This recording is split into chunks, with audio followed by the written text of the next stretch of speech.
ခုမြင်နေရတဲ့မျက်ရိပ်နေတဲ့လူတစုကလူငယ်တယောက်မှမပါဘူးဖိုးကြီးတွေကြီးပါတယ်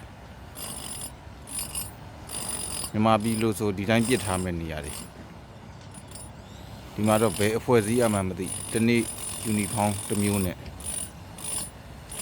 လာပြီးတော့တန်ရှင်းလုပ်ကြတယ်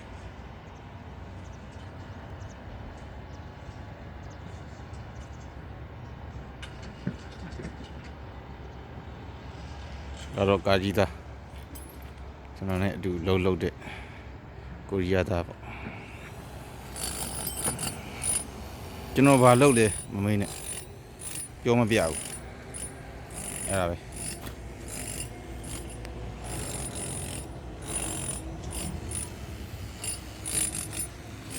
မြန်မာလူကြီးတွေ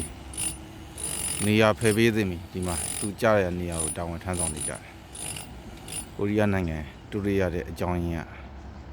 အကြောင်းမဲ့မဟုတ်မြင်မှုနဲ့ကြည်ထား